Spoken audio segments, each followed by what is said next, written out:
Bienvenue à tous. Nous en sommes à la mise à jour du modèle numéro 3 pour le swing trading et nous sommes le 19 avril 2019. Bonne Pâques. Encore une fois, ce modèle traite spécifiquement le swing trading, qui est un style à moyen terme ou à court terme. Je ne vais pas revenir sur tout ce qui a été dit dans cette vidéo.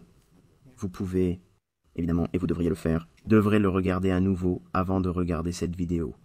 Sinon, vous aurez l'impression d'être fragmenté, parce que cela fait longtemps que nous n'avons pas revu ce modèle.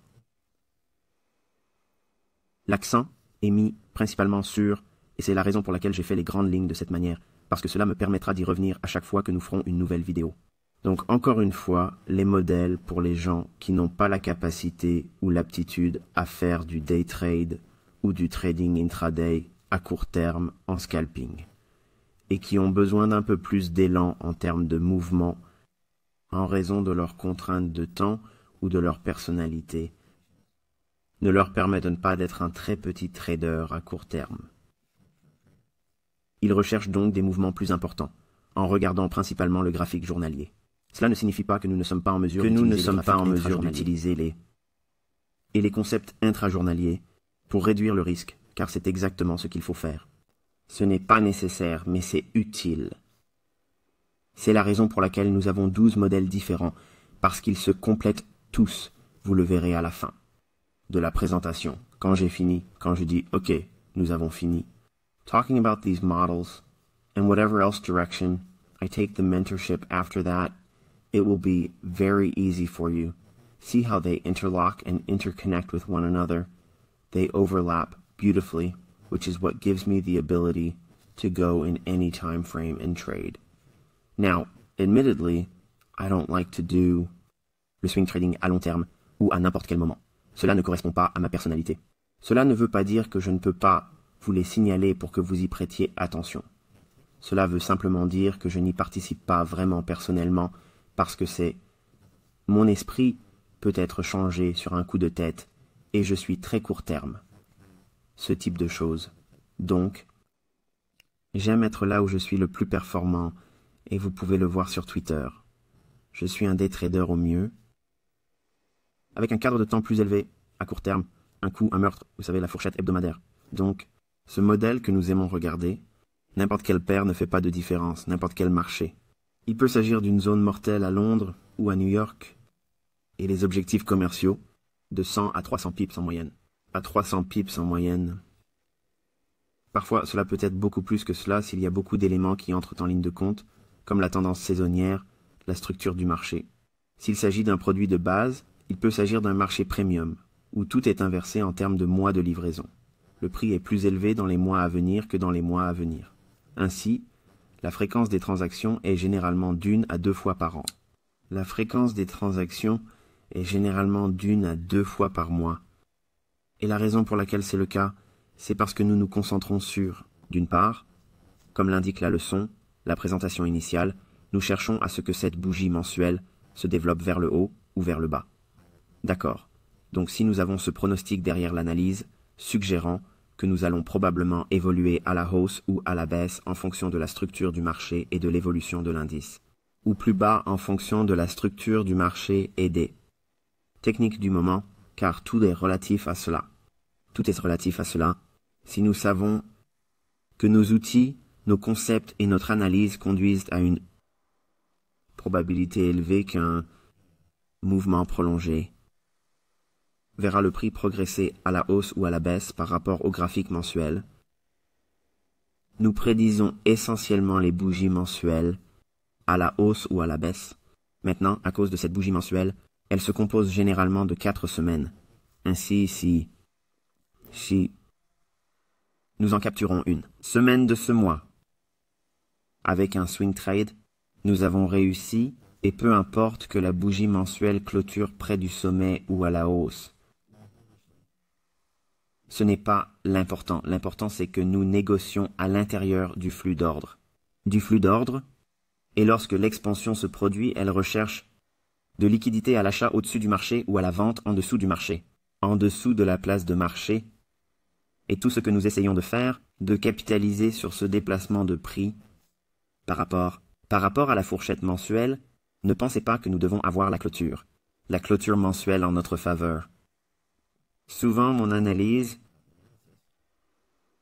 s'est très bien déroulée, au biais directionnel de l'opération, mais parfois la bougie sur la base mensuelle s'est en fait inversée. Et il n'y a rien de mal à cela car la base de ce que nous négocions est la liquidité ou le tirage au sort sur la liquidité, au-dessus ou en dessous du marché. Ainsi, lorsque nous avons ces éléments à l'esprit, pour construire un modèle, cela construit un biais, cela construit une configuration, un cadre. Tout est basé sur l'expansion mensuelle, à la hausse ou à la baisse. Le swing trading exige cela en permanence. C'est le dénominateur commun. C'est la fondation, si vous voulez, d'un swing trading solide. Ce n'est pas ce que l'on trouve dans les livres. Ce n'est pas ce que font les autres personnes qui essaient d'enseigner le swing trading parce qu'elles se contentent de chercher des choses à l'instant même, sur un graphique journalier ou moins. Et cela n'augure rien de bon pour une probabilité élevée. Vous voyez, je ne perds pas beaucoup, et c'est basé sur des configurations de cadrage qui les considèrent comme des probabilités élevées. Donc pour le swing trading, vous devez avoir la direction sous-jacente de cette bougie mensuelle qui se formera ensuite. Elle doit être haussière ou baissière dans votre analyse. Et si ce n'est pas le cas, et vous ne pouvez pas déterminer clairement le biais directionnel de la bougie mensuelle qui va se former, pour cette bougie mensuelle qui va se former ensuite, alors vous n'avez pas de condition de haute probabilité. Vous devez donc quitter ce modèle et passer à un cadre temporel ou à un modèle inférieur, qui serait le trading à court terme. Encore une fois, cela sort du cadre, mais je tiens à le mentionner ici, car vous pouvez l'inclure dans vos notes. Nous en parlerons lorsque nous aborderons d'autres modèles. Encore une fois, le modèle n'est pas axé sur un jour particulier de la semaine. Il est donc très fluide. Il offre une grande flexibilité. Nous allons donc passer où? Le dollar canadien. Très bien, nous examinons le dollar canadien. Il s'agit du marché à terme, d'accord? Alors, quand on regarde le marché des contrats à terme, nous regardons le marché à terme, nous devons nous rappeler que si nous faisons du trading sur le Forex, et je vais présenter les deux côtés de la médaille. Si nous sommes un négociateur de contrats à terme, d'accord, et que nous faisons du paper trading ou du demo trading, le marché des contrats à terme sur le dollar canadien. Si nous recherchons des prix baissiers sur le contrat à terme pour le dollar canadien, cela va dans le sens opposé à ce que nous attendons de la paire dollar-CAD. La direction opposée à ce que nous attendons de la paire dollar-CAD. Car la première devise de la paire dollar-CAD est le dollar. En effet, la première devise de la paire dollar-CAD est le dollar. C'est la même chose que de dire que le marché à terme du dollar canadien baisse et vice-versa. Assurez-vous donc d'en être conscient et que cela ne vous perturbe pas. La ligne qui se trouve en bas est celle des publicités et ce que j'ai fait, c'est que j'ai éliminé toutes les autres petites spécifications et les grands fonds et que nous nous concentrons uniquement sur les publicités. Vous pouvez faire cela sur un graphique à barres si vous utilisez le graphique technique. Je vous montrerai ce que c'est, le lien. Pas le graphique technique. Je me suis trompé. Je suis désolé. Le graphique interactif. D'habitude, je vous montre le graphique technique. Mais si vous voulez enlever les grands spéculateurs et les petits spéculateurs et ne montrer que les commerciaux, il vous suffit d'aller dans les études, ici, et j'ai fait basculer le petit globe oculaire, de sorte qu'il y a une petite ligne dedans, et seuls les commerciaux montrent le globe oculaire.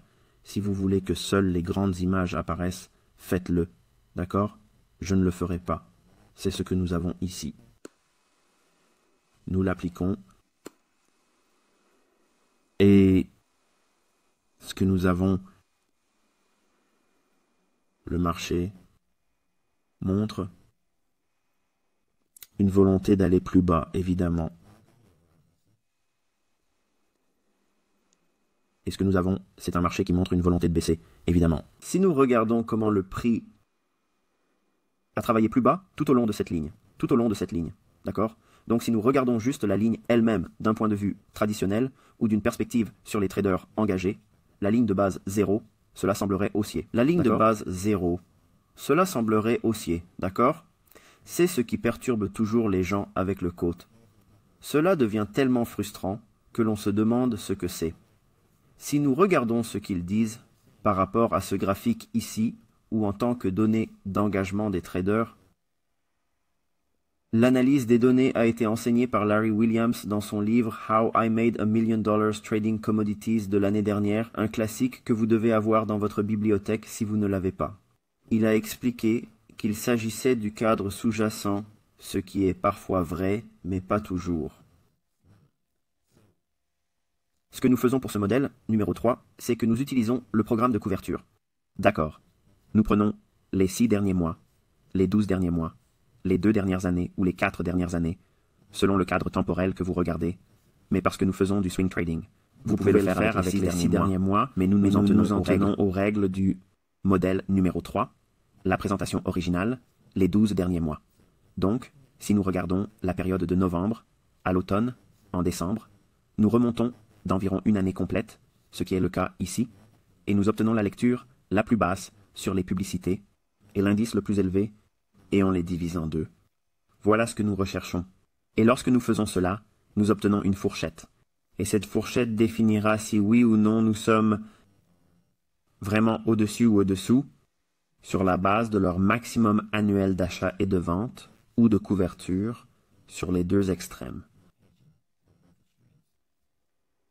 Une fois cette fourchette obtenue, nous la divisons en deux, de ce qui est sous-jacent en termes de tendance haussière ou baissière, parce que cela nous donne en termes de haussier ou de baissier, car cela nous donne une limite de ce que leur point le plus élevé de couverture long et le point le plus élevé, je suis désolé, le point le plus bas de couverture a découvert. Ils sont toujours en train d'acheter et de vendre toute la journée, tous les jours, mais l'essentiel ou leur position nette, c'est ce que nous suivons. Donc, ce que je fais, c'est que je regarde la fourchette, et c'est évidemment, comme je l'ai mentionné dans le mentorat, c'est complètement unique pour moi, et ce que cela m'aide à faire, c'est de définir où nous sommes dans les vrais extrêmes, où nous nous trouvons dans les extrêmes réels. Je suis convaincu que depuis que tout le monde a commencé à le faire, les données sont faussées. Donc, en supprimant la perspective de regarder les extrêmes, je suis convaincu que les données sont faussées. Donc, en supprimant la perspective de regarder comme ça, que ce soit au-dessus ou en dessous de la ligne 0, je crée mes propres lignes 0 en prenant la fourchette la plus haute et la fourchette la plus basse des positions commerciales nettes et je la traite comme un surachat ou une survente.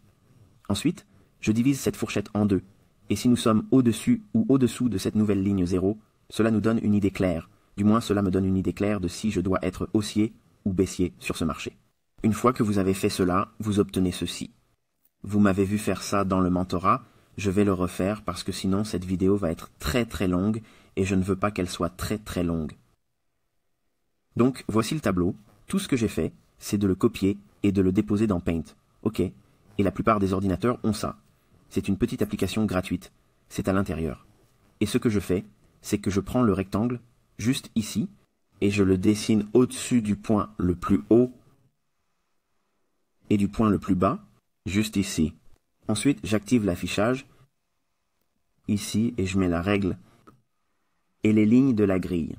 Cela m'aide à voir les cases qui représenteront la fourchette la plus haute et la plus basse. Je zoome et je compte le nombre de cases. Une fois que j'ai déterminé le nombre de cases, je le divise en deux.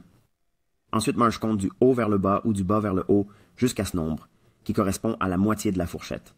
Ensuite, moi, je trace une ligne horizontale en travers, ce qui me donne une nouvelle ligne de base 0. Remarquez que la mienne se trouve ici. C'est ma ligne de base 0 qui était plus élevée que la ligne 0 basée sur la vue traditionnelle des graphiques de position nette de Commitment Trader. Avec ces informations, il me suffit de revenir en arrière et de colorer. Je n'ai pas besoin de le faire personnellement, mais je le fais pour vous. Je prends le petit seau de peinture et je colorie toutes les lignes commerciales en dessous de la ligne 0. Et quand elle repasse au-dessus, je la colorie en vert.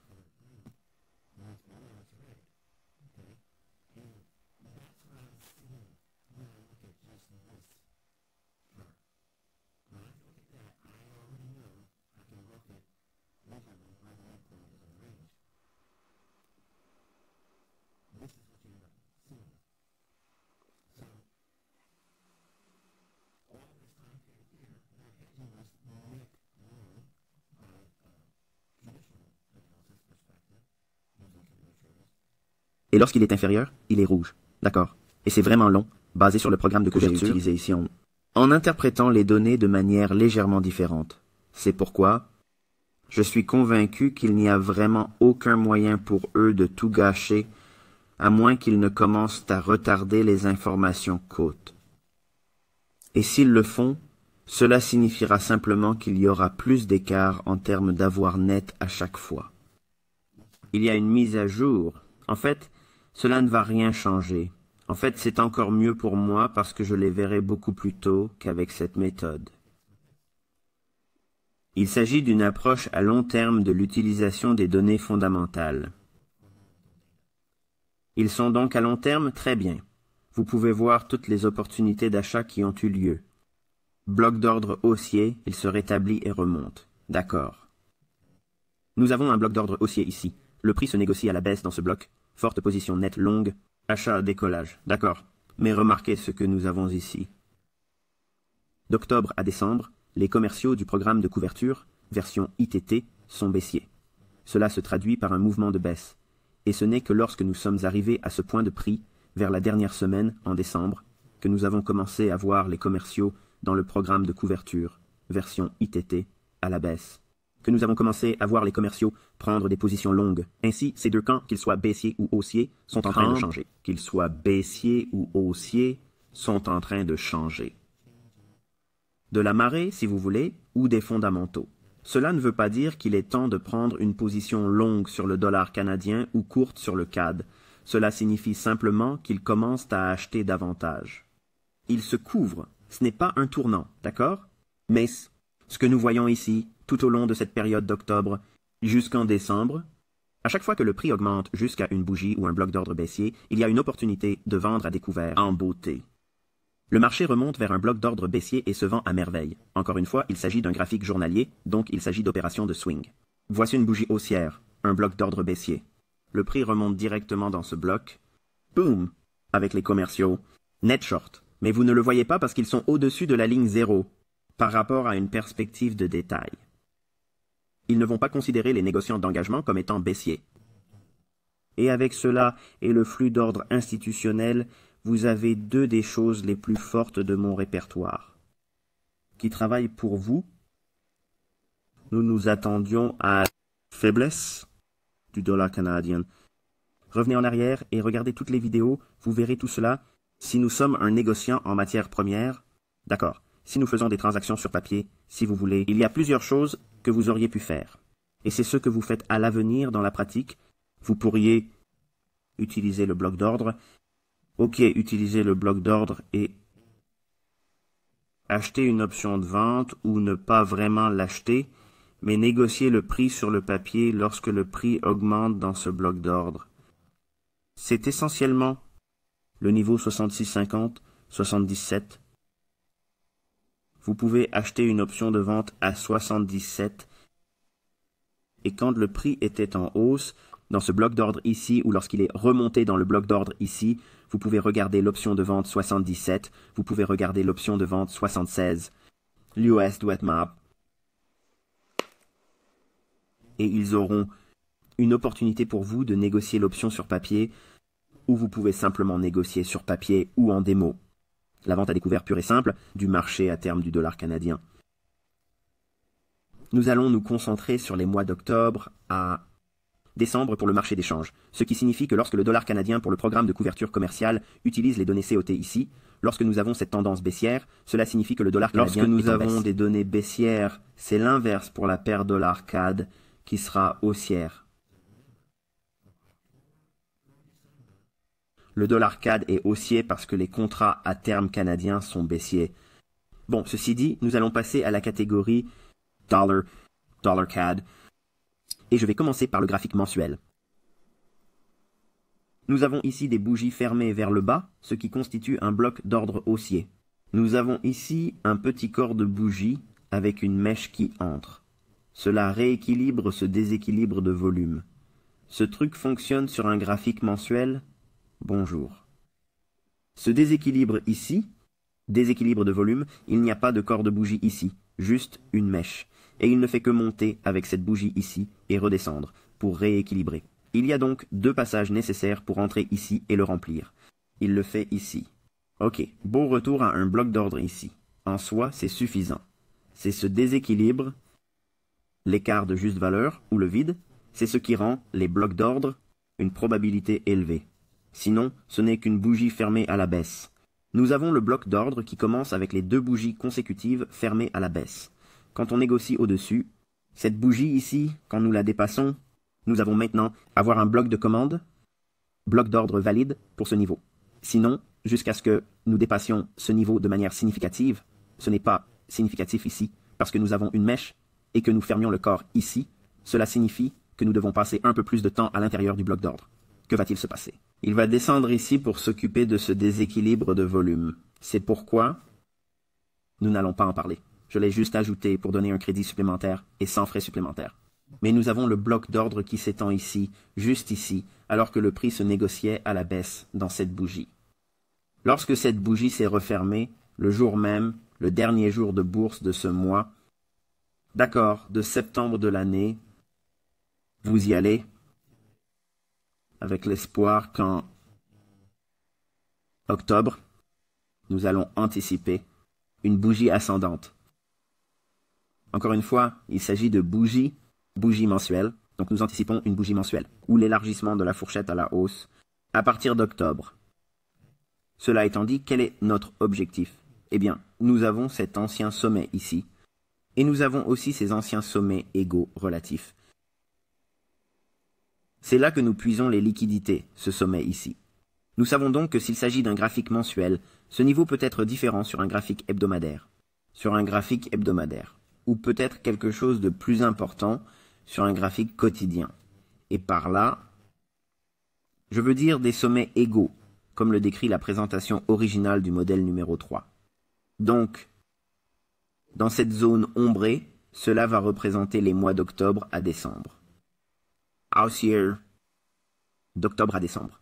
Encore une fois, par rapport à ceci. Ici, c'est juste l'opposé, d'accord? Nous inversons le point de vue.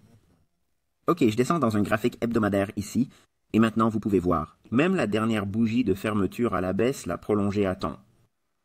Le bloc d'ordre haussier est parfait. D'accord. Tout ce dont nous avons besoin, c'est la direction de l'expansion mensuelle. Chaque semaine, nous avons la possibilité de tirer un coup, de tuer dans cette direction. Ou nous nous synchronisons avec ce mouvement du marché et nous le maintenons pendant plusieurs semaines.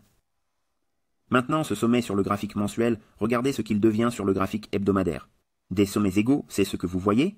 Il se trouve que cela s'est formé sur le marché même dont nous avons parlé dans la présentation originale. Mais maintenant, nous regardons les choses à l'opposé. Nous étions baissiers à l'époque.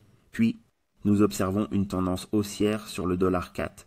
Donc si nous observons ces sommets égaux, il y aura un appel à la liquidité. Nous négocions dans un bloc d'ordre hebdomadaire. Nous nous attendons à ce que le bloc d'ordre mensuel pour faire monter les prix. Si c'est le cas, et c'est à ce moment-là que nous attendons les données cotes, les prix devraient augmenter. Données cotes, tout au long de cette période, cotes du point de vue de la couverture que je vous ai enseigné, et que je viens de vous montrer à nouveau avec ce graphique, tout est baissier dans le contrat à terme, mais c'est haussier tout au long de cette période. En d'autres termes, cela ressemble à ceci. Si nous encadrons cela avec des lignes verticales, c'est la période où ce même graphique COT était baissier pour le dollar canadien. Ici, tout est haussier, et regardez la belle livraison du prix. Maintenant, si cela ne vous enthousiasme pas, ne vous excite pas, pas de hausse, si vous n'êtes pas si enthousiaste que cela, d'apprendre ce qui fait bouger ces marchés comme ça. Vous ne voyez pas ce genre de choses dans les livres de vente au détail, les amis. Vous ne le faites tout simplement pas. Larry Williams ne fait pas ça. Je vais vous le dire tout de suite, il ne le fait pas. Personne ne le fait, mais les tics cliquent. C'est pourquoi je veux que vous l'appréciez vraiment parce que la quantité de détails et confiance qu'il vous donne, en sachant que est phénoménal, vraiment phénoménal. Et si vous lui faites confiance, vous trouverez que vous êtes capable de faire des swing trades beaucoup plus facilement parce que vous étudiez les données passées.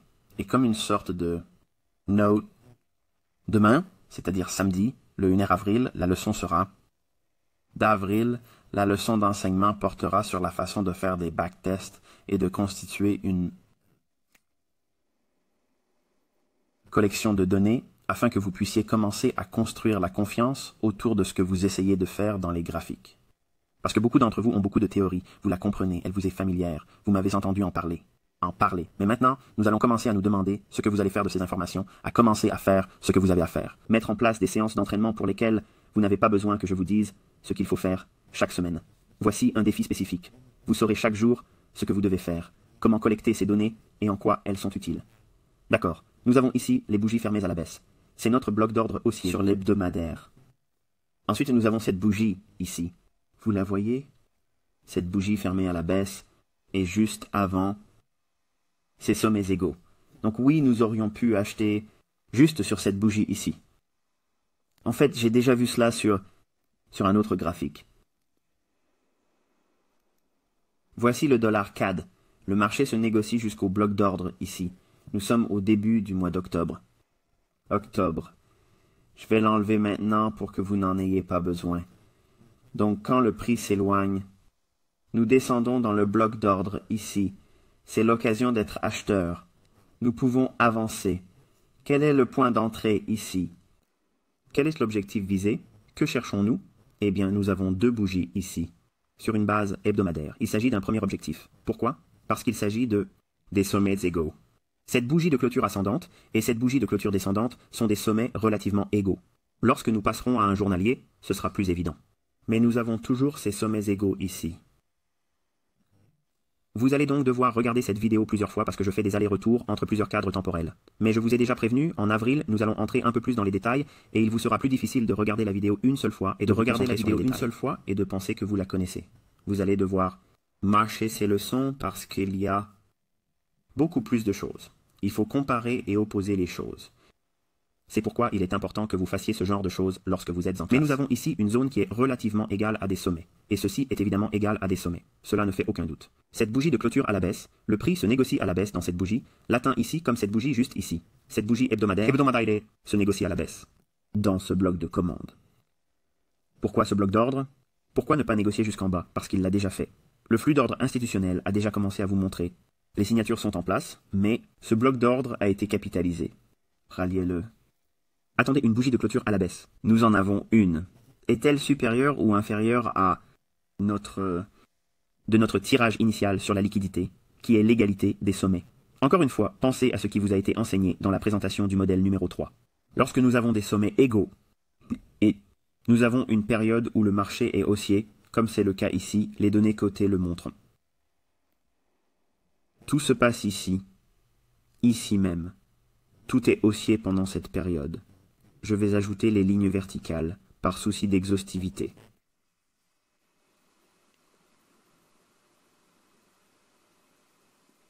D'accord, c'est la fin du mois de septembre. Et le dernier jour de décembre. Donc toute cette période entre ces lignes bleues verticales, c'est toute la période où les commerciaux sont vraiment baissiers sur les contrats à terme canadiens, ce qui est haussier sur le dollar CAD, d'accord?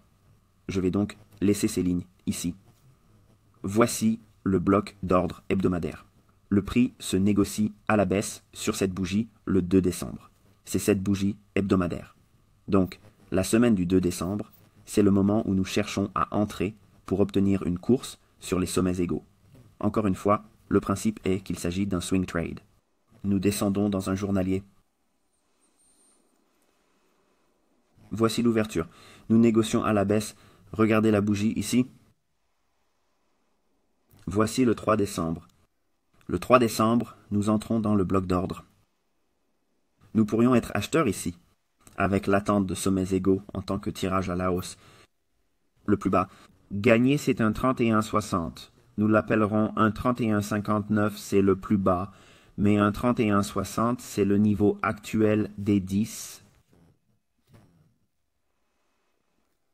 Le tirage de la liquidité est 33,84. Parce qu'il s'agit de sommets égaux, nous savons qu'il y a de fortes chances qu'ils soient dépassés. Alors ce que cela signifie, c'est que le 33,85 est un prélèvement sur les liquidités. 33,85 et 31,60. Nous avons bien plus d'une centaine de pips, d'accord? Nous avons plus de 200 pips disponibles sur cette configuration. Donc en tant que swing trader achetant ici, où se situe votre stop? Il doit être en dessous de ce bas juste ici. Ok, quel est ce bas? Le plus bas est à 1,30, 1,26. Donc notre stop doit être à environ 10 pips en dessous de 1,30, 1,25 ou 1,30, 1,15. Ce serait ici. Votre stop est là.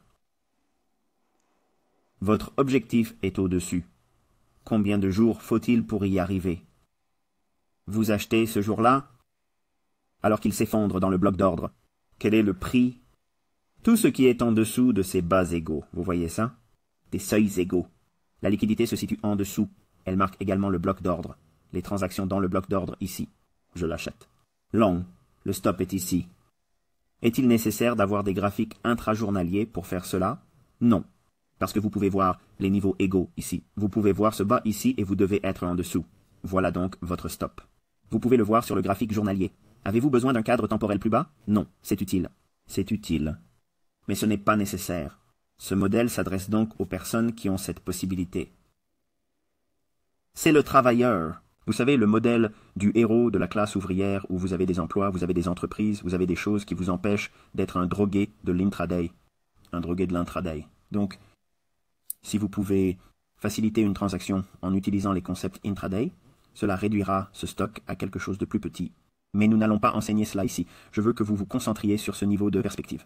D'accord? Sachez simplement que vous pouvez utiliser tous les modèles de scalping intraday et de day trading pour compléter cette zone ici, pour réduire le risque global et ne pas avoir un stop aussi large. Et vous pouvez utiliser un effet de levier plus important, sans pour autant, mais sans s'exposer à un risque plus important. Mais nous avons plus de 200 pips disponibles, et cela a été offert sur une période de 3 jours. Donc ce mouvement ici, c'est un swing trade classique. Il ne faut pas beaucoup de temps pour y arriver. Plus de plusieurs centaines de pips, mais magnifiquement illustrés. En utilisant tout ce qui vous a été enseigné dans la présentation originale du modèle d'action sur les prix numéro 3. Si nous regardons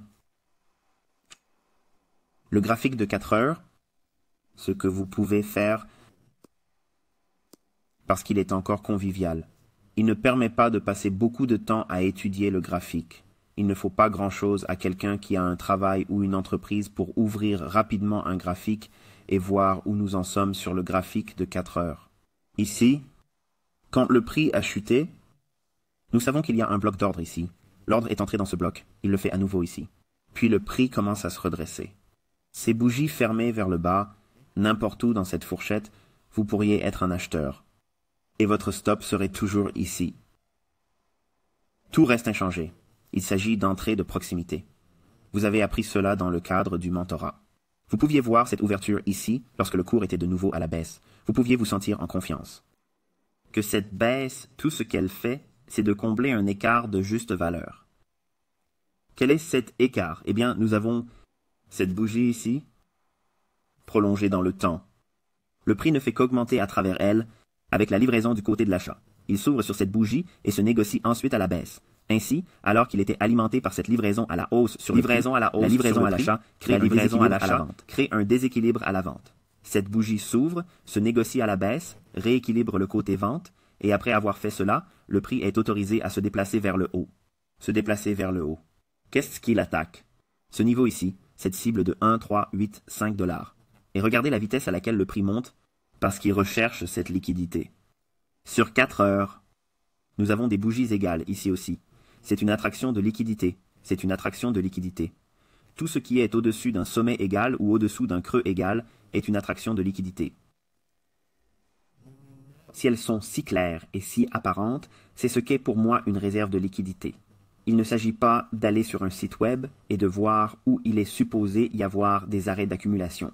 Je n'y crois pas du tout. Ils ne verront pas ces ordres parce que les ordres peuvent être retirés. En d'autres termes, ils peuvent être retirés du marché. Lorsque vous voyez d'anciens sommets et d'anciens creux, c'est là que la liquidité va se reposer. C'est évident, c'est classique, simple. Vous savez où se trouvent les stops en fonction du graphique, et c'est ce que je fais. Je négocie en dehors du graphique. Je regarde ce qui se passe en dehors de ces bougies au-dessus et je regarde ce qui se passe en dessous des bougies ici. Les bougies ici, qui sont en dehors du graphique. Il n'y a rien en bas. Mais je sais qu'il y en a. C'est la liquidité. Vous savez qu'il y en a. C'est la liquidité. Le graphique, personne ne pense à cette zone en haut ou à l'expansion de 10, 20 et 30 ou de 5, 10 et 15 pips au-dessus. 5, 10 et 15 pips au-dessus. C'est ainsi que nous internalisons parce que nous examinons le flux d'ordre institutionnel et l'appariement des ordres.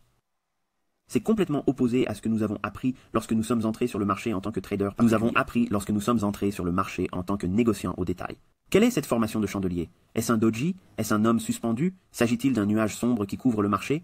Tout cela n'a aucun sens. C'est pourquoi rien de tout cela ne fonctionne. C'est pourquoi, lorsque nous changeons de perspective et que ce modèle de paradigme d'efficience du marché est acquis et utilisé dans notre analyse, nous ne regardons pas le marché comme un commerçant de détail. Nous considérons le marché comme un négociant institutionnel, parce qu'en tant que négociant institutionnel, nous devons savoir où se trouve la liquidité de la contrepartie. Ce que je viens de dire est tout à fait la base de ce qui fait de moi un ICT.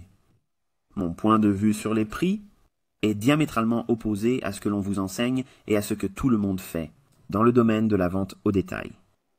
C'est pourquoi mon taux de réussite est élevé. C'est pourquoi ma précision est élevée, parce que je ne fais pas comme tout le monde. Je ne pense pas comme les autres, et je ne vous apprends pas à le faire non plus. Je vous apprends à penser comme un prédateur. Nous recherchons la mentalité de troupeau. La mentalité de troupeau va être attaquée, pas tout le temps. Parfois, le troupeau sera autorisé à se déplacer, comme c'est le cas ici. Il monte parce qu'il est censé le faire. Maintenant, il est autorisé à aller dans cette direction. Mais une fois qu'il arrive ici, ok, une fois qu'il est au-dessus de ça, notre état d'esprit dit, ok, maintenant je vais chercher la vache malade. Malade. Je veux voir le gnou malade, d'accord, ou le cerf malade, ou celui qui est confus. Il ne sait pas ce qu'il est censé faire. Faire. Il se dit que la foule est venue ici, que le troupeau est en train de monter. Il veut aller encore plus loin. Non. Nous attaquons cela. Nous vendons à découvert ici, ou nous vendons nos positions longues acquises ici. Pourquoi? Parce que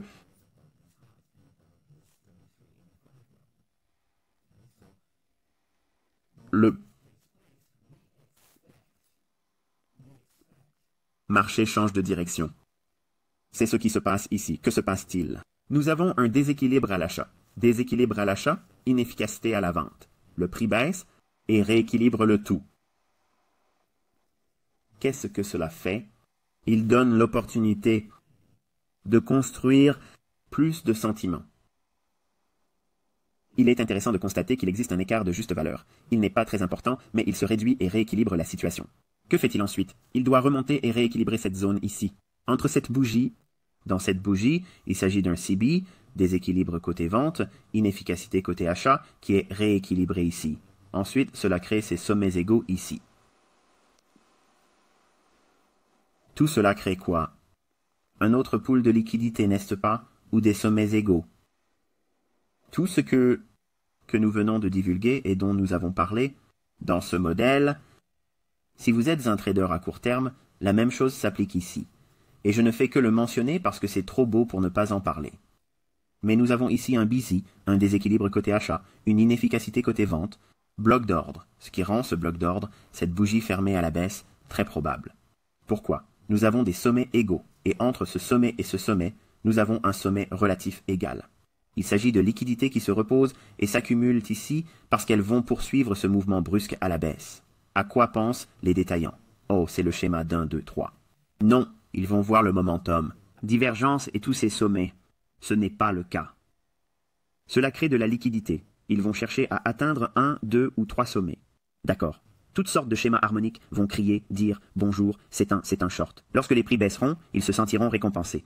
Ils vont probablement poursuivre et acheter, je suis désolé, vendre plus de titres, ce qui crée un pool de liquidité plus important ici. Ce bloc d'ordre, lorsqu'il était négocié ici, vous êtes un acheteur en train de tirer au-dessus d'ici. C'est notre liquidité. C'est là que ça se passe. Mais ensuite, nous commençons à faire les expansions de 10, 20 et 30 pips au-dessus, ce plus haut. Le plus haut serait un 34, 43. Nous pourrions donc aller jusqu'à un 34, 73, ce qui nous permettrait peut-être d'atteindre les 75. D'accord. 34, 75. Et cela ressemblerait à...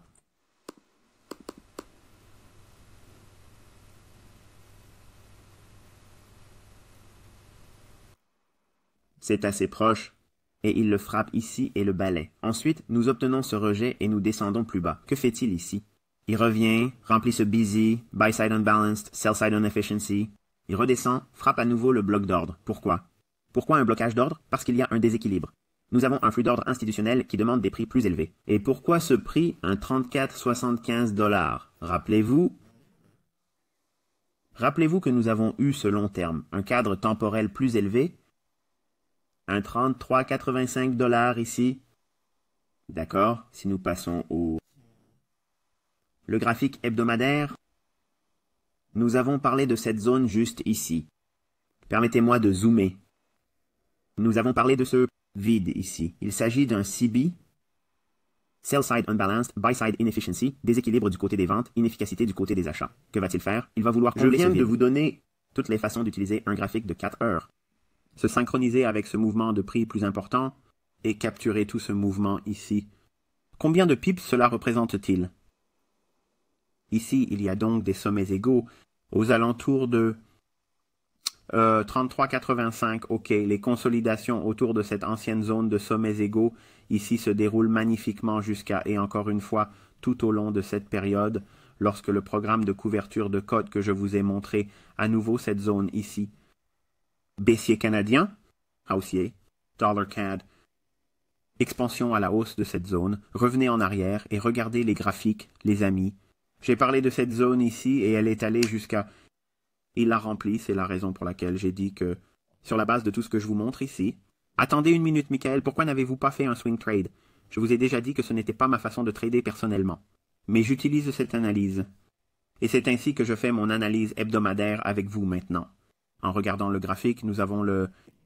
Donnez-moi quelque chose tout de suite, Michael. Voilà ce que nous allons faire. Nous avons des bougies fermées à la baisse, le marché se négocie à la baisse, le bloc d'ordre haussier l'atteint. Mais maintenant, regardez ce qui se passe. Nous sommes en train de consolider. Que reste-t-il ici? Qu'est-ce qu'il y a ici? Des sommets égaux. C'est sur un graphique hebdomadaire. N'est-ce pas la même chose ici? Ça? Oui. Absolument. Donc si nous laissons tomber notre ligne horizontale ici sur cette bougie ici, nous allons chercher un 35,60, un 35,65 dans cette zone. Plus précisément, le creux de la bougie est de 35,63. Nous allons l'arrondir à 60.